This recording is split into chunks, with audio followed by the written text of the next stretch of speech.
এখন যেই দলের আলোচনা আসতেছে এরা মুসলমান নামে কুফরি আকীদা নয়, সুন্নি নামে কুফরি আকীদা পোষণ করে। এ মর্মে আল্লাহ পাক রব্বুল আলামিন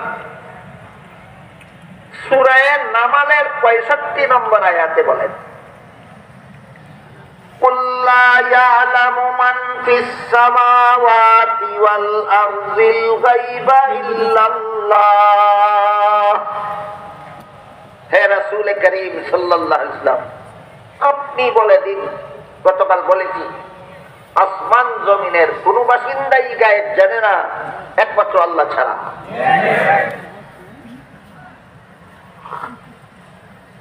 বুঝে থাকলে আয়াতটা বুঝে থাকলে বলুন তো, গায়েব জানা কার কার গুণ? একমাত্র আল্লাহ। এই আয়াত এই ব্যাপারে পরিষ্কার যে গায়েব জানা একমাত্র আল্লাহর গুণ। কিন্তু আমাদের সমাজে সুন্নি নামদারি একদল লোকে বলে নবী গায়েব জানেন, বলে কিনা? সূরা নামালের 65 নম্বর আয়াত মানলো, কাদ্দানীরা যদি সূরা আহজাবের 40 নম্বর আয়াত না মানার কারণে কাফের হইয়া থাকে, তোমরা সূরা নামালের 65 নম্বর আয়াত না মানিয়া সুন্নি রইলা কেমনে?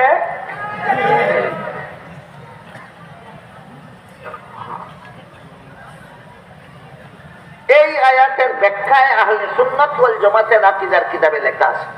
কালকে বলেছি ইমাম আবু হানিফা রাহমাতুল্লাহি আলাইহি লিখিত আহলে সুন্নাত ওয়াল জামাতের আকীদা বিষয়ের অনেকগুলি কিতাব আছে। এর মধ্যে একটা কিতাবের নাম আল ফিকহুল আকবার। এই কিতাবের ব্যাখ্যা লিখেছেন আহলে সুন্নাত হানাফি মাযহাবের ভাষ্যকার আল্লামা মুল্লা আলী আল কারি রাহমাতুল্লাহি আলাইহি।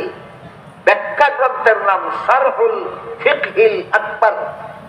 তাতে উল্লেখ আছে, وذكر الحنفية تصريحا بالتكفير باعتقاد أن النبي صلى الله عليه وسلم يعلم الغيب لمعارضة قوله تعالى قل لا يعلم من في السماوات والأرض الغيب إلا الله। এর অর্থ হলো, যেহেতু আল্লাহ সূরা নামালের 65 নম্বর আয়াতে পরিষ্কার ভাষায় বলে দিয়েছেন একমাত্র আল্লাহ ছাড়া আসমান জমিনের কোন বাসিন্দাই গায়েব জানে না, এমত অবস্থায় কেউ যদি বলে নবী গায়েব জানে, তাইলে সে সূরা নামালের 65 নম্বর আয়াত মানে না। আর যে কোরআনের আয়াত মানে না সে সুন্নি হবে দূরের কথা, মুসলমানই থাকে না।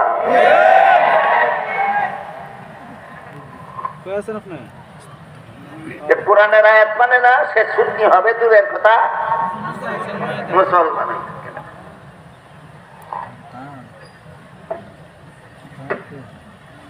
এই কথাগুলি আপনারা বললেই চেঁচামেচি করা শুরু করে আর বলে এই দেখো ওয়াহাবিরা নবী মানে না। এই দেশে ওয়াহাবি কেউ নাই, থাকলে তোর বাপ হইতে পারে। এটার প্রমাণ আছে আমাদের। আমরা দেশে যারা ওয়াহাবি কে চেঁচামেচি করে এরা বাপ দাদা ওয়াহাবি, আর কেউ ওয়াহাবি দেবে নাই। এটার প্রমাণটা কই শুনেন। 1974 সালের আগে বাংলাদেশের কোন মুসলমান, এদের বাপদাদা সহ, 12ই রবিউল আউয়ালে জশ্নে জুলুসে ঈদে মিলাদুন নবী নামের কোন মিছিল করছে না। 74 সালের আগে বাংলাদেশের কেউ ঈদে মিলাদুন নবীর মিছিল করছে না। 74 সালে পাকিস্তান থেকে একটা বন্ধ পিরাট ছিল চট্টগ্রামে। এর বন্ধ মুরিদান রেখে গেছে তোমরা এটা করবা, এরপর থেকে করা শুরু করছে।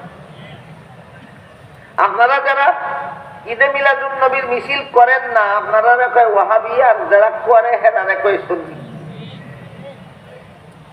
তোমরা ভাবেনি করছে 74 সালের আগে ঈদে মিলাদুন নবীর মিছিল এরা ভাবেনি করছে, এরা দাদাইনি করছে, পর্দাদাইনি করছে, লোক পর্দাদাইনি করছে, 14 গোষ্ঠী করছে।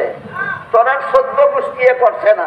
জানা করলে যদি ওয়াহাবি হয় তোর বাপ দাদা 14 হবে।